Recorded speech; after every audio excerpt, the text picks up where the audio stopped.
नमस्कार, स्वागत है एक बार फिर से आदिशंकर एकेडमी के ऑनलाइन प्लेटफॉर्म में। और आज हम रस की कक्षा को आगे बढ़ाते हुए रस के भेद को पढ़ने जा रहे हैं, क्योंकि पिछली कक्षा में हमने रस के अंगों के बारे में चर्चा की कि अनुभाव क्या होता है, विभाव क्या है, संचारी भाव क्या है, स्थायी भाव क्या है, किस प्रकार से स्थायी भावों की संख्या पहले 8 अर्थात स्थायी भाव के साथ साथ रसों की संख्या भी नाट्यशास्त्र में भरत मुनि ने 8 की थी। प्रमुख रसों के बारे में, उसके उपभेद जो उन्होंने वर्णन किया, उनके बारे में हमने पढ़ा। अभिनव गुप्त के बाद में शांत रस जोड़ने के बाद में किस तरीके से वात्सल्य और भक्ति रस आने के बाद में आज स्थायी भावों की संख्या 11 और रसों की संख्या भी 11 होगी, उसके बारे में भी हमने चर्चा की थी। तो रस के भेदों को पढ़ेंगे आज। सबसे पहले हम श्रृंगार रस को पढ़ने जा रहे हैं। श्रृंगार रस जब नायक नायिका के प्रणय संबंधी वर्णन हमें किसी काव्य में, चाहे वह दृश्य हो चाहे श्रव्य हो, उसमें मिलता है, ऐसा रस श्रृंगार रस कहलाता है। यदि इसकी वर्तनी की बात करें तो पहले देखिए श्रृंगार लिखा हुआ है। आप कई बार ऐसे प्रश्न लिखते हैं,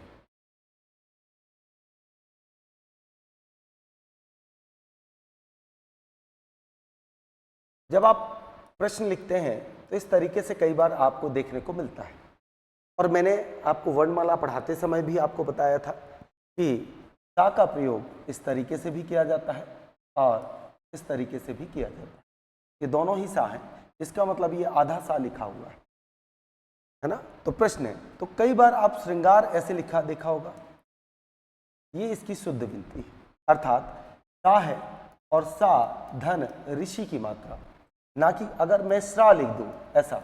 इसका मतलब ये है कि आधा सा और पूरा रा होता है, संयुक्त अक्षर कहलाते हैं।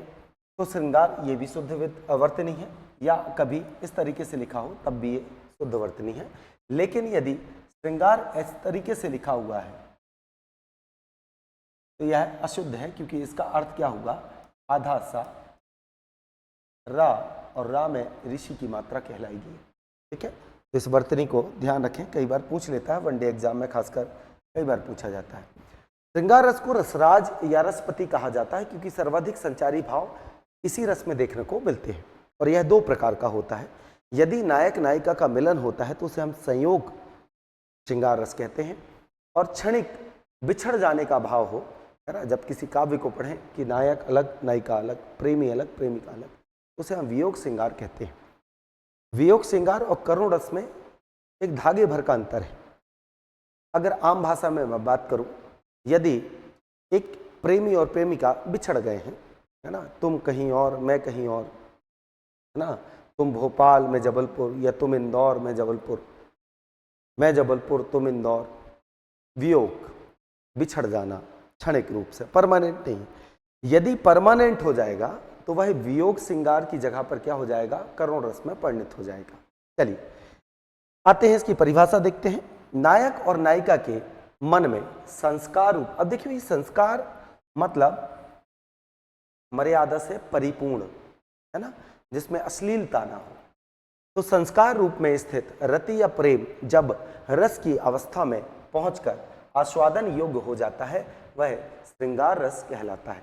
अर्थात जब नायक नायिका की प्रणय संबंधी वर्णन आपको किसी काव्य में, चाहे वह दृश्य हो चाहे श्रव्य हो, वहां मिलता है, तो वहां पर क्या होता है, श्रृंगार रस होता है। और जैसे कि पहले से हमने पढ़ा हुआ है, समझा हुआ है, इसका स्थायी भाव होता है रति। तो रति अर्थात प्रेम, है ना। श्रृंगार रस के 2 भेद होते हैं, संयोग श्रृंगार और वियोग, या इसे विप्रलंभ श्रृंगार भी कहते हैं।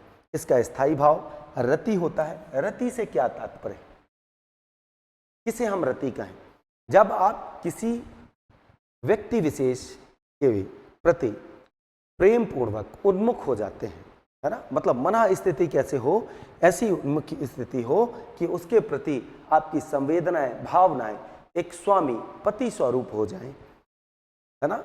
ऐसा भाव जब निहित होता है हृदय में, तो वह क्या कहलाता है, रति कहलाता है ना। रति नामक स्थायी भाव की परिपक्व अवस्था ही जब पहुंच जाती है हृदय में, एक परिपक्व अवस्था मतलब जिसे चिरकाल तक परिवर्तित ना किया जाए, अर्थात विभिन्न प्रकार के भाव आने के बावजूद भी वह भाव स्थिर रहे, बना रहे, जिसे कोई भी भाव विरुद्ध हो चाहे अवरुद्ध हो उसे प्रभावित ना कर पाए, ऐसी ही उस अवस्था को हम परिपक्व अवस्था कहते हैं।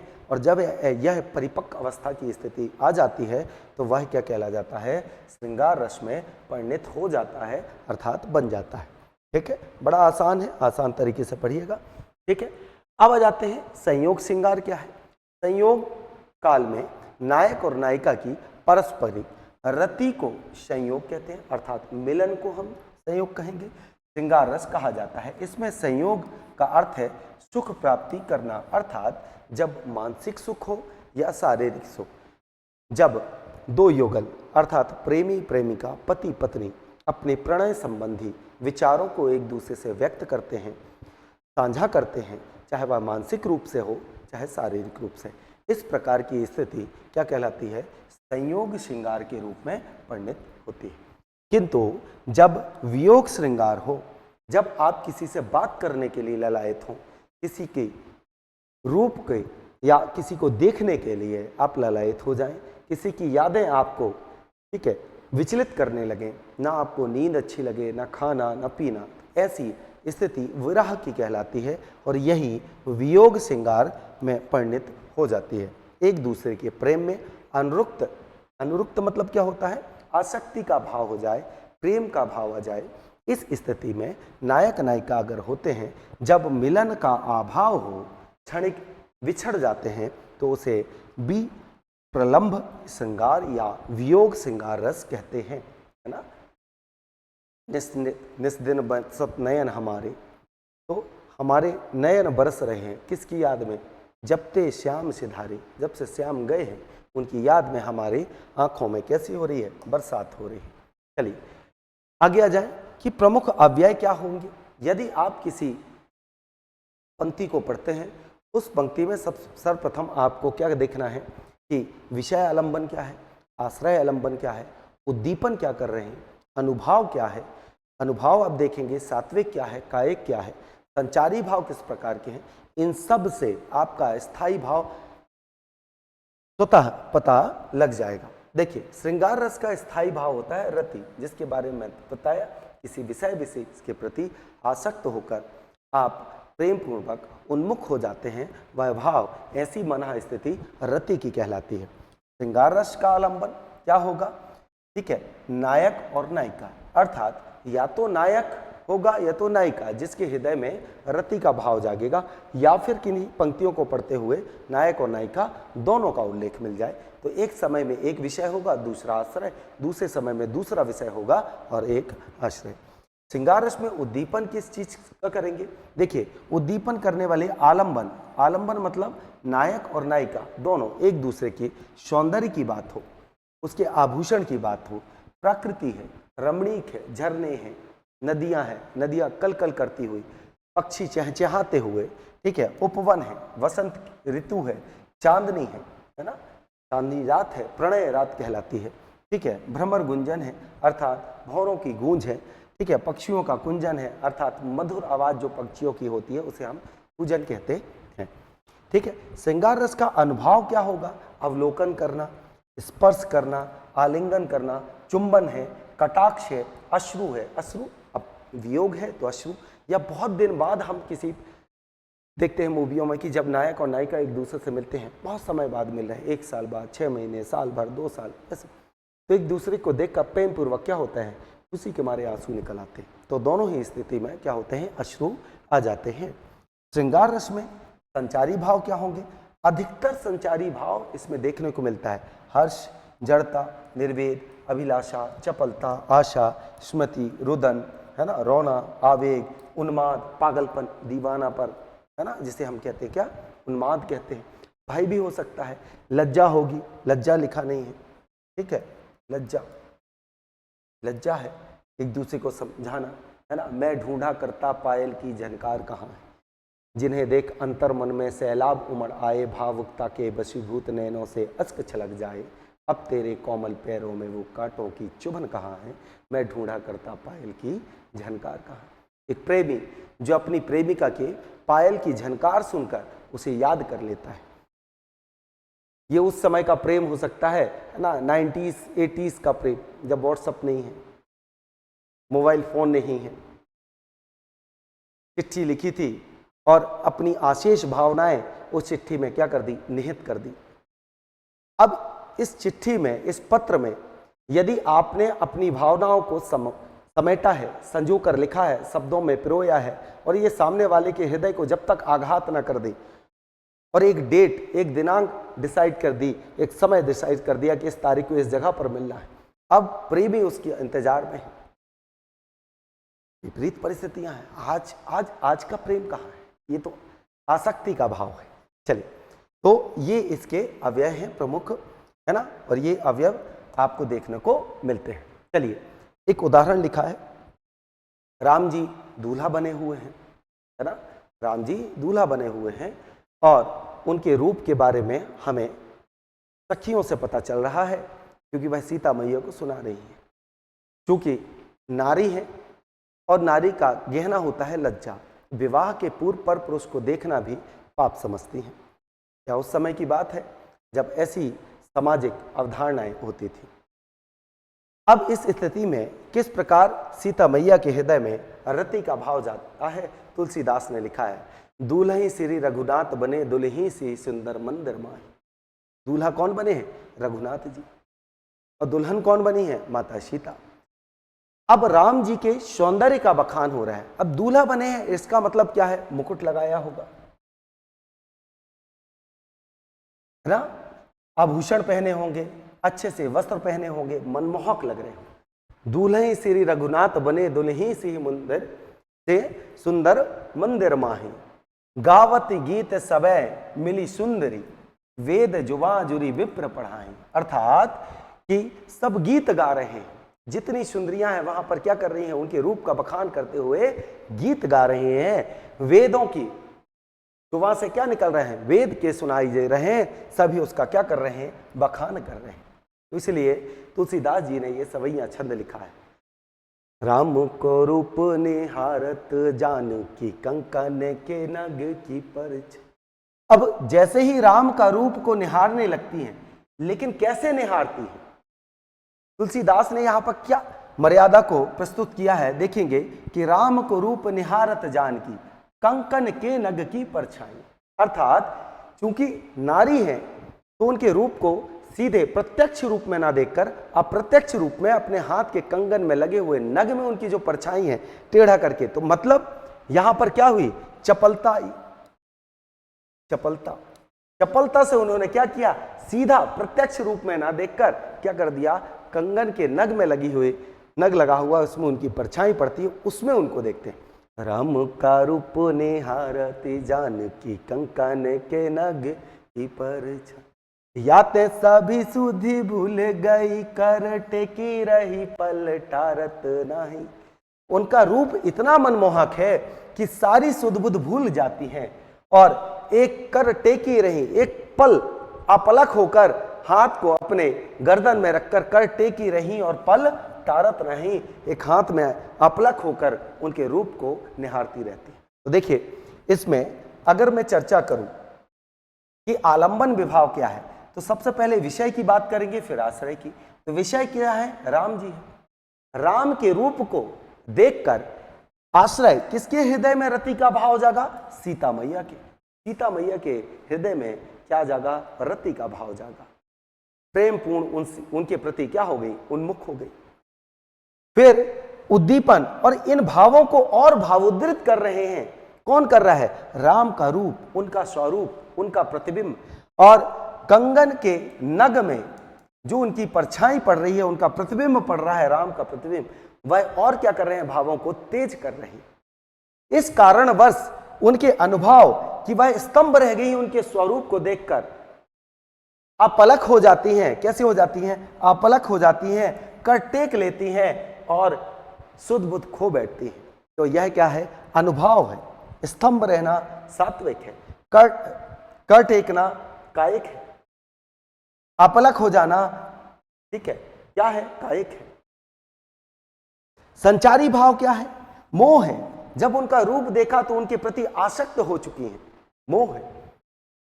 लज्जा है, क्यों? क्योंकि नारी है इसलिए प्रत्यक्ष रूप में नहीं देख पाती, तो कंगन के नग में लगी हुई नग के माध्यम से उनकी परछाई देखती हैं तो लज्जा से पूर्ण है। भय भी है उनके हृदय में, भय आएगा कहीं कोई मुझे देख तो नहीं रहा कि मैं राम जी के स्वरूप को निहार रही हूं।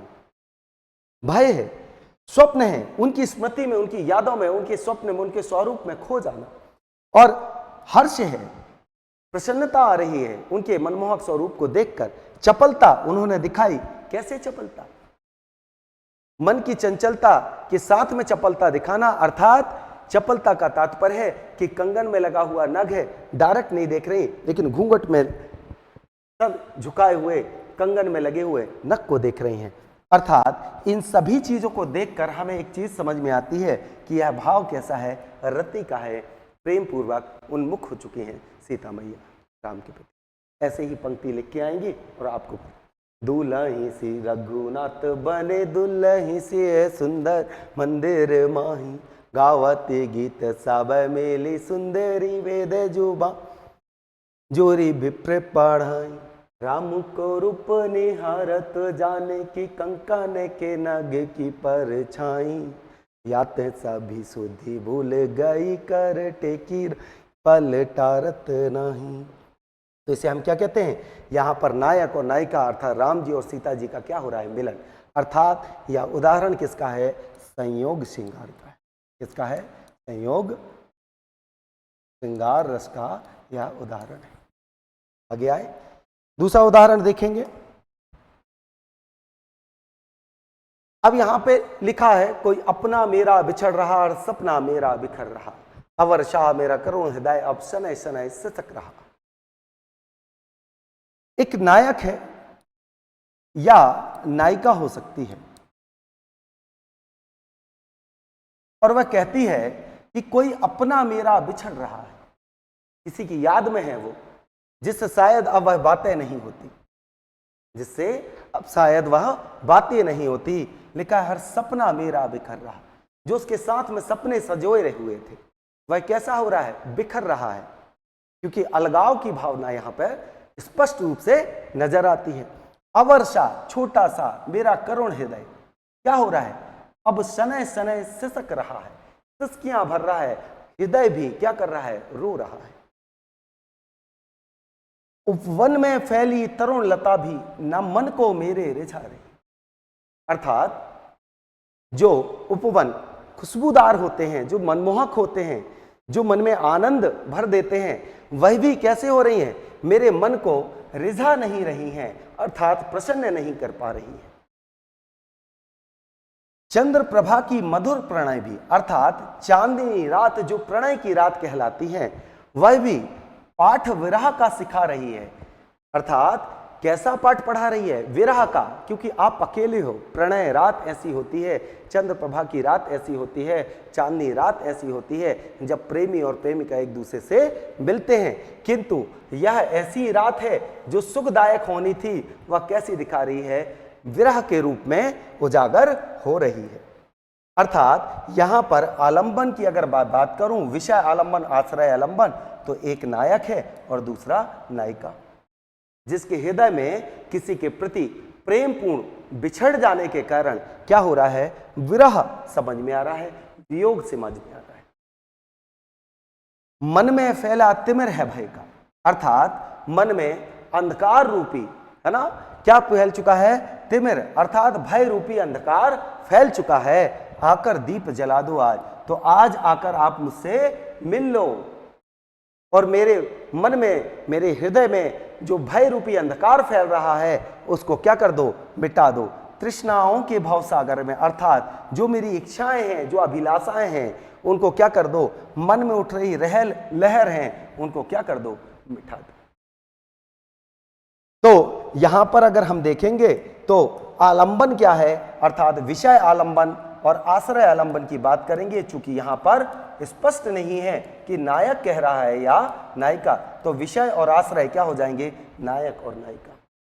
ठीक है। अब यहां पर उद्दीपन विभाव क्या करेंगे, अर्थात भावों को भावोद्रित बढ़ाने का काम क्या करेंगे कि वह उपवन में है किंतु अकेला है, तो उसकी यादें अर्थात उसकी जो स्मृति है वह यादें क्या करेंगी, बीती हुई अतीत में बीते हुए पल उसके भावों को और क्या करेंगे, तीव्र करेंगे।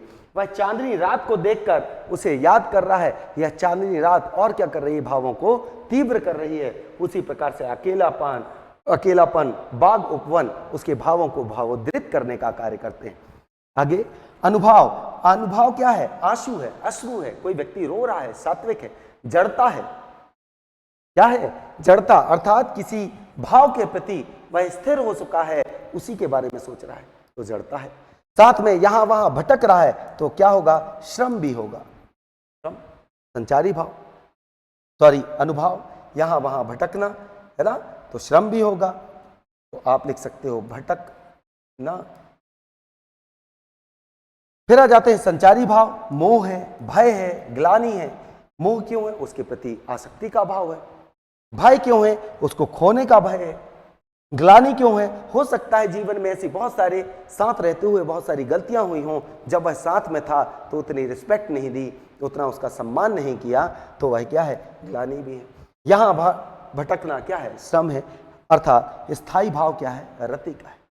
कोई अपना मेरा बिछड़ रहा है, हर सपना मेरा बिखर रहा है, अवर्षा मेरा करुण हृदय अब सनय सनय सिसक रहा है। वन में फैली तरुण लता भी न मन को मेरे रिझा रही है, चंद्र प्रभा की मधुर प्रणय भी पाठ विरह का सिखा रही है। मन में फैला तिमिर है भय का, आकर दीप जला दो आज, तृष्णाओं के भवसागर में मनसा लहरी मिटा दो आज। अर्थात यहां पर नायक और नायिका के बीच में क्या है, अलगाव है। तो यह क्या हुआ, वियोग श्रृंगार हुआ। कैसा हो गया, वियोग श्रृंगार। कौन सा रस है, वियोग श्रृंगार। ऐसे ही बहुत सारे उदाहरण हैं।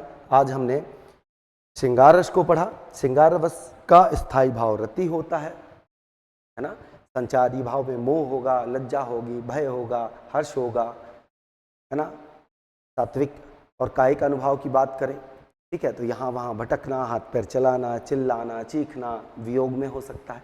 तो करुण रस और वियोग श्रृंगार में केवल अंतर इतना है कि यहाँ पे नायक और नायिका का क्या होगा, बिछड़ जाना होगा, क्षणिक होगा कि वो कहीं और है, मैं कहीं और है। लेकिन यही वियोग करुण रस में कब परिणत हो जाता है, जब अलगाव परमानेंट हो जाए, है ना, निश्चित हो जाए, हमेशा के लिए हो जाए। तो इससे तो आज हमने श्रृंगार रस को पढ़ा। अगली जो कक्षा होगी अन्य रसों के बारे में होगी। तो आशा करता हूँ ये सेशन पसंद आया होगा। ठीक है, इसी तरीके से हमें प्रेम देते रहें, और अधिक जानकारी के लिए कोई भी डाउट है या कोई भी समस्या है आप कमेंट्स बॉक्स में लिख सकते हैं और बता सकते हैं आपकी जो भी समस्या है, और अगर इसके बारे में जानकारी चाहिए हो तो आप लिख सकते हैं। ठीक है, जय हिंद, जय भारत।